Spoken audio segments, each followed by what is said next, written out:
نحمده ونصلي على رسوله الكريم أما بعد أعوذ بالله من الشيطان الرجيم بسم الله الرحمن الرحيم هل يستوي الذين يعلمون والذين لا يعلمون صدق اللہ العظیم.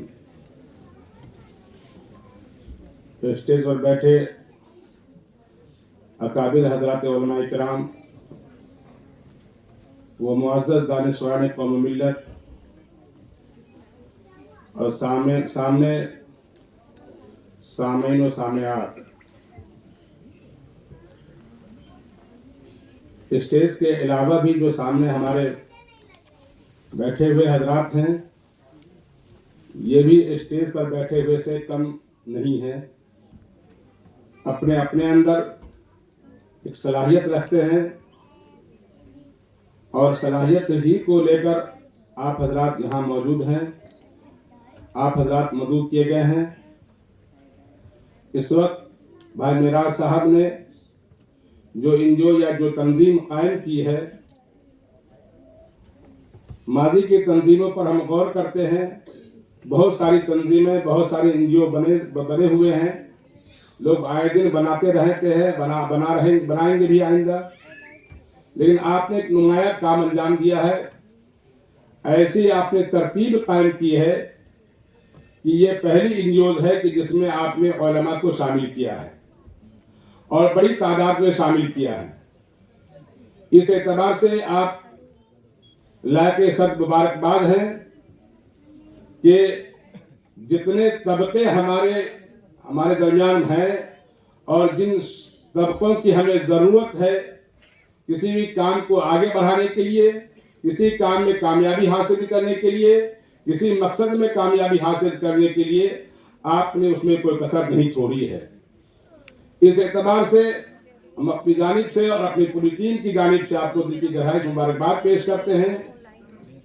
بھائی معراج صاحب آج سے ہفتہ اشرا قبل ہمارے نبی کریم تشریف لائے تھے مفتی وسیم صاحب کے ساتھ، اور انہوں نے پہلی ملاقات میں جو ہمیں متاثر کیا وہ یہی باتیں تھی کہ میں نے مولانا آپ اپنی تنظیم کے ساتھ ہم نے آپ جیسے علماء کو شامل کیا ہے، جس کی زندہ مثال یہ ہے کہ مفتی وسیم صاحب دامت برکاتہم جو ناظم تعلیمات ہیں مظہر شمس العلوم شاہدرہ کے، آپ اس NGO کے اس تنظیم کے سرپرست اعلیٰ ہیں. آپ کی سرپرستی میں یہ کام آگے بڑھ رہا ہے، اس سے بڑی خوشی حاصل ہوئی. بہرحال یہ جو انہوں نے عنوان قائم کیا ہے، تنظیم کا جو نام دیا ہے تعلیمی و پسماندگی، تو یہ جو تعلیم اور پسماندگی، تعلیم ایک الگ موضوع ہے، پسماندگی الگ موضوع ہے. پسماندگی کو ہم نے یہ سمجھ لیا ہے کہ پسماندگی جو ہماری دور ہوگی وہ ہمارے مال و زر سے دور ہوگی، اور تعلیم جو ہے حاصل ہوگی اس سے ہمارا الگ بلند ہوگا. میرے بھائیوں، یہ دونوں آپس میں الگ نہیں ہیں، یہ دونوں عنوان ایک ساتھ ہیں. ہمارے پسماندگی جو دور ہوگی وہ تعلیم ہی کے ذریعے سے دور ہوگی. آپ کو یاد ہوگا، وہ تاریخ یاد ہونی چاہیے، انبیاء کرام علیہ السلام کو اللہ تعالیٰ نے مال و زر سے نہیں نوازا بلکہ تعلیم سے جوڑا. اور تعلیم کے لیے جو اللہ کی کتابیں ہیں، وہ جس کو ہم کتب سماویہ کہتے ہیں، ان کتب سماویہ کے ذریعے سے اللہ تعالیٰ نے انبیاء کرام کو منتصب کیا، اور انبیاء کرام علیہ السلام پر وہ کتابیں نازل ہوئیں. وہی کتاب اصل تعلیم کا ذریعہ ہے. اسی کتاب کی تعلیم سے ہماری پسماندگی دور ہو سکتی ہے. چنانچہ سب سے پہلے جو وحی نازل ہوئی ہے سورہ اقرا کی 5 آیتیں، وہیں سے تعلیمی پسماندگی کے ازالے کا جو ہے کی شروعات ہوئی ہے.